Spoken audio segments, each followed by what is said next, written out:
Evo India YouTube channel. Now the Royal Enfield Himalayan, it's been a long time coming. It's finally here, we've ridden it, and to say that we were impressed is a mighty understatement.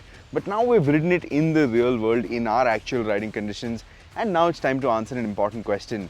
Should you be getting that or picking one of its rivals? Now, in terms of rivals, right now what we have here is the Triumph Scrambler 400X, and you might be wondering where the KTM 390 Adventure is. That is for a later video, but right now we're going to be pitting these two against each other. Now, it might not seem like an apples to apples comparison at the face of it, but trust me, it's a lot closer than you might actually think. So which one should you be putting your money on, the Himalayan 450 or the Triumph Scrambler 400X? That's exactly what we're going to be finding out in this video today. Now, if you like this video, do give us a thumbs up, share this video with like-minded enthusiasts, and click on that bell icon to stay notified for all things thrill of riding. और अगर आपको ये video Hindi में देखना है तो इधर click करिए.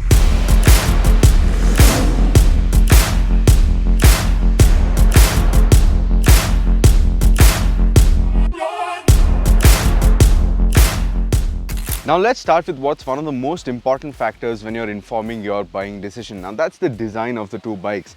Now, as you can see clearly, both bikes belong to different categories of motorcycles. They have a similar theme, that is adventure riding, but one is more of an urban scrambler and the other is a proper adventure tourer. Now the new Himalayan, it gets an all new design language in this new generation, but at the same time it retains that core Himalayan DNA that we all know and love. But like I said, this is a very modern interpretation of that, and to that end you get all LED lighting at the front, at the rear, the indicators, all of it is LED. You get a color TFT display, you get more modern switchgear, the levers and all of that feel a lot more substantial than it ever did. And as far as the Scrambler is concerned, you genuinely won't be able to fault this bike for the way it looks, and it looks like it belongs in the Scrambler range of motorcycles from Triumph. Now, design is really subjective and it also boils down to what style of motorcycle you want, but one thing I can say with 100% certainty is that both bikes look really well, they are made really well, the build quality is pretty good for both bikes, and if you choose either, you're not really going wrong on this styling front, and both are really nice to look at.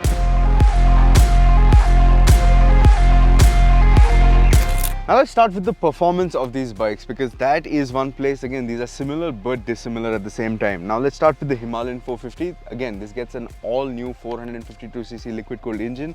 I've told you everything you need to know about this engine in our first ride review already, but let's give you a quick recap.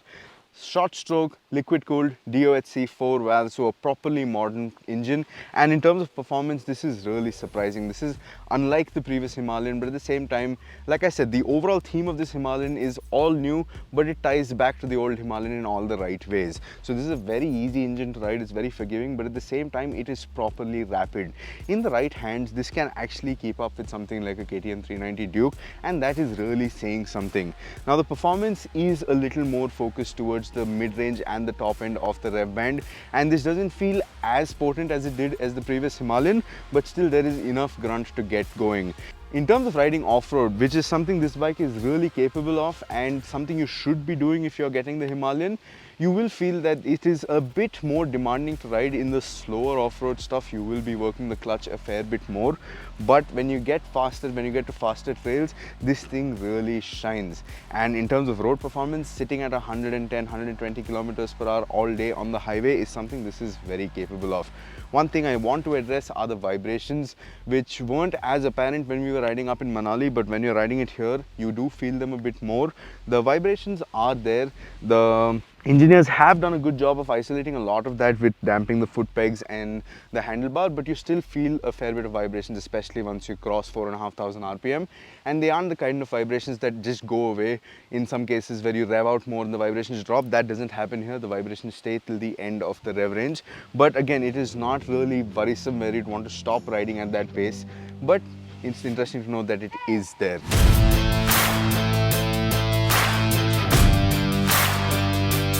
Let's talk about the Scrambler 400X now. Again, this is an all-new engine, an all-new platform that Triumph has come up with.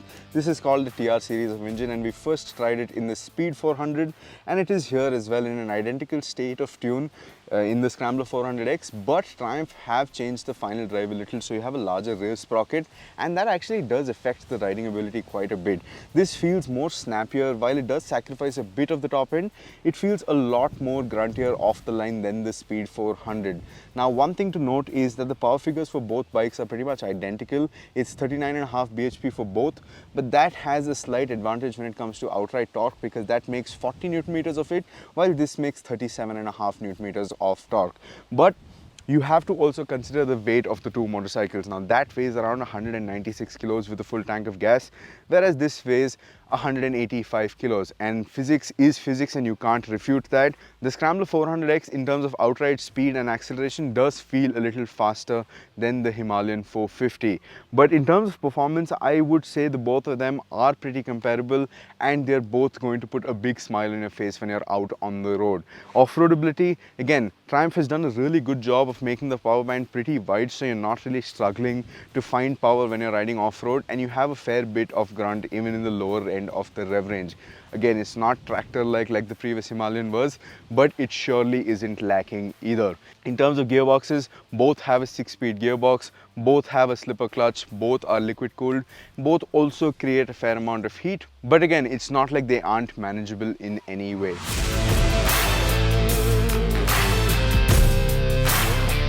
Let's talk about the ride and handling, and more importantly the ergonomics of this bike. Now these bikes, both of them are bikes that you're going to be riding for a considerable amount of time, and they are all going to be doing long distances on the highway as well. That is the primary purpose of both of these machines, and to that end you need a comfortable place to be, and both of them do offer that really well. Now as you can see, the Himalayan, it has a nice and wide handlebar, and the reach to it is also not very strained. I am 5'10", and at the same time I'm very comfortably sitting on the bike. Now as you can see, the Himalayan foot pegs are a fair bit higher than that of the Scrambler, and I'm not saying that in any way that the Himalayan is sportier than the Triumph Scrambler, but a benefit of the foot pegs being higher is more ground clearance. As you can see, the space between the ground and the lowest end of the bike is a lot more on the Himalayan, 230 mm to be precise, whereas the static sag of the Scrambler will allow it to have 195 mm of ground clearance. That's a difference of nearly 35 mm. So now the Himalayan, it also has an adjustable seat height. Now 825 mm is a stock seat height, and you can raise it up to 845 mm. Now this is not via an accessory, this is baked into the seat. All you have to do is take it off, move two barrels around, and you can swap between either 825 and 845 mm. At both seat heights, the seat feels very comfortable, and because of how narrow the inseam of the bike is, you can get your feet down fairly comfortably. Even shorter riders actually didn't realize they were riding an 845 mm seat height configuration, and they were actually pretty comfortable with the bike. The Scrambler 400X on the other hand has an 835 mm seat height, and the inseam, while still narrow, is not as narrow as the Himalayan, so getting your feet down, especially if you're a shorter rider, may pose as a bit of a challenge. But then again, the way the bike manages its weight, it shouldn't be much of an issue, especially when you get going. Now one thing I want to stress on, and I can't stress on this enough, is the suspension of the Himalayan 450. Now the Himalayan 450, it gets upside down forks, which is a first for this bike, and it also gets a monoshock at the rear. Now the suspension, they're sourced from Showa, and what Royal Enfield has done with the suspension of this bike is nothing short of magical. Now the bike, it rides so comfortably, it is so pliant, and it can take up pretty much everything the roads have to throw at it before the bike actually starts feeling stressed. Any other bike and you'd be faring a fair bit of discomfort on even on the smaller bumps and ruts. Now the suspension, it offers a very good mix of sport, comfort, and even off-roadability. Now this isn't adjustable. The monoshock in typical fashion is preload adjustable, but there's no other adjustability available, and you don't really feel the need for it. I am someone who's on the heavier side, and I always feel like I do need to set the preload at least to get the best out of the suspension, but this right out of the box, it feels ready to go. Now the Triumph suspension is no slouch either. It's riding on the same suspension as the Speed 400, but you have more travel on the Scrambler at both ends, and in isolation it feels like a great setup. It deals with bad roads pretty well. Some bumps and potholes can unsettle it a bit, but when you're riding the Scrambler in the company of the Himalayan 450, that's when you realize just how nice the suspension on the Himalayan 450 is. No discredit to Triumph there, but Royal Enfield with this Himalayan have really knocked it out of the park when it comes to the ride setup. Now in terms of handling, the Royal Enfield rides on a 21-inch front wheel and a 17-inch rear wheel, whereas the Triumph, it rides on a 19-inch front wheel and a 17-inch rear wheel. Now you would assume that the 21-inch front wheel would translate to quite a lazy handler with the Himalayan 450, but that's far from the truth. The Himalayan 450, it really impressed us in terms of its handling. Now you show it a set of corners and it will actually keep pace with some naked bikes even. It can lean a fair bit more than the previous Himalayan and lean with a lot more confidence than before. Now the Triumph on the other hand, the 19-inch front wheel, it definitely makes for a more nimble bike. It also makes for one that can carry more lean angles than the Himalayan 450, and that engine, the whole chassis combination, it makes for a generally sportier bike than the Himalayan 450. But on that regard, both are fairly close to each other. Where the Himalayan takes the advantage back is when you go off-road. The Himalayan off-road can do a lot more before it loses steam. It can do some really technical trails, it can do proper hardcore off-roading, and it's only then you'll realize that once you've reached a certain threshold with your riding skill and with the difficulty of the trail, that you need to make some changes, and the weight also comes into play. The Triumph Scrambler on the other hand, it does what Triumph advertises it to do. It's a scrambler. You can take it to some off-road trails, some difficult ones even, but if sheer off-roading is what you're looking for, I think you're better off with the Himalayan than the Triumph Scrambler 400X. And one important point I want to talk about are the brakes. Now both have disc brakes at both ends, both have switchable ABS. The Triumph even benefits from a traction control system, but the front brake on the Triumph Scrambler 400X, it doesn't feel as reassuring as I would want it to. I said this even in the first ride review, that the brake, it feels a little squishy and fade sets in really fast. So if you're riding hard for even a short amount of time, the lever will travel in a lot more than you want it to, and that robs you of a bit of confidence. The Himalayan on the other hand is set up for a more linear braking setup rather than a sharp one, and that allows you to get a good balance of braking on road and off road. So even if you were to grab a handful of the front brake, if you're riding off road, because of how linear the braking pressures are applied, you feel safe and you feel confident. Now before I move on to talking about the features of the bike, I think I should quickly sit on the Triumph Scrambler and show you how it is to sit on and what it feels like. As you can see, my legs have less of a bend than I did on the Himalayan, and you should note that the Himalayan is currently set up in the taller 845mm seat configuration. Now the Triumph, it feels very comfortable, very upright, and very good for commuting. So this wide handlebar and this seating configuration makes for a much better commuter than the Himalayan. It hides its heft better. This, like I said, 185 kilos, 196 kilos. Going through tight city traffic, this requires a bit of effort, whereas this is a lot more rewarding on that front. So urban commuting and daily highway rides, this is the better choice. Whereas for longer rides where you're not going to be dealing with a lot of slow speed stuff, the Himalayan does take the advantage over there.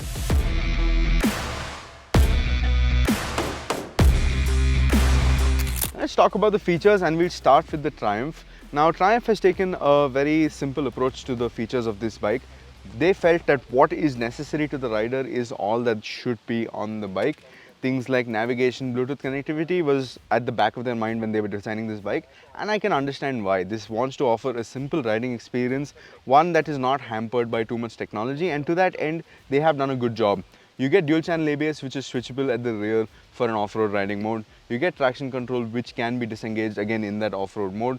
Apart from that, you get a semi-digital instrument cluster, one with an analog speedometer and everything else in a digital negatively lit LCD TFT screen. Now controlling this is done via these switch cubes over here. You have an info button which cycles through the different mode screens on the instrument cluster, and a long press of the info button at the designated screens like ABS and traction control will switch them on or off. That's all there is to it. In terms of the traction control, it is not too aggressive like some of the other Triumphs that we have ridden in the past, but the fact that you can switch it off means that you can ride the way you want to. So again, like I said, pretty bare bones in terms of features, but again, the features that they have given are the ones that you will actually use and appreciate. And as far as navigation is concerned, again, you can always choose to mount your phone over here and also charge your phone on the fly with this USB socket over here. So this is no slouch in terms of features, but it definitely is overshadowed when you look at the Himalayan. Now Royal Enfield on the other hand have gone for a technology approach with the Himalayan. It's a complete revelation than what the previous gen Himalayan was, and this quite literally is packed to the gill with features. Starting with the instrument cluster, you have a full color TFT display, and that packs in a lot of information, and it also packs in a lot of interesting technology. Number one is the ride-by-wire throttle. Now this is the first time Royal Enfield has implemented this system, and I must say they have done a pretty good job of the throttle calibration. Now what the ride-by-wire throttle allows them to do is have riding modes. So you have two primary riding modes to choose from. You have a performance mode and an eco mode, which dulls down power slightly. Now each of those modes have subsequent different modes with ABS off. Now this doesn't have traction control. Royal Enfield didn't feel that this required traction control, but what they have given is switchable ABS for each mode. So you have a performance mode with dual channel ABS and performance mode with rear ABS off, and the same for the eco mode as well. And I must say, navigating through switching on and switching off the ABS is a much easier affair now than it was on the previous gen Himalayan, because I remember there used to be that one really finicky button, one where you'd lose all sensation in your finger by the time you've switched off ABS. That's not the case over here anymore. All you have to do is pull in the clutch, press the mode button, and you cycle through the different modes. Now coming back to the screen itself, it's a full color TFT unit like I said. You have multiple modes in that as well. You have a more traditional analog looking mode, and you have a fully digital mode as well. And the key highlight over here is the fact that this supports full Google Maps view.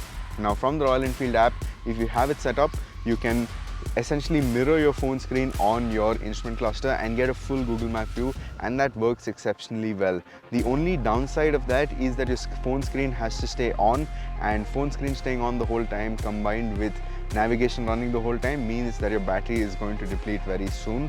But Royal Enfield's solution to that is having a Type-C port over here and charging it on the fly, which makes sense, but it is also something that can be worked on, I feel. Now, the whole premise of making this instrument cluster was to keep the rider at the center of the entire experience. So all the information that is required for the rider on the move, things that they will require to see, things like your distance to empty, your maps navigation, like I said, how much you've done in that trip, and even other crucial informations like a compass, that is all what's present here. There's no extra frills, there's no 100 different menus that you have to slide through, and even navigating this entire system is very easy. You have a mode button here, you have a home button here, and you have a joystick that does everything you need it to do. So overall, this experience is really nice. The tech doesn't seem overbearing, and it doesn't overpower the entire riding experience, and it actually helps and makes for a better riding experience. So I like the way Royal Enfield has implemented all the technology on this, and on the features front, I definitely feel that the Royal Enfield wins this.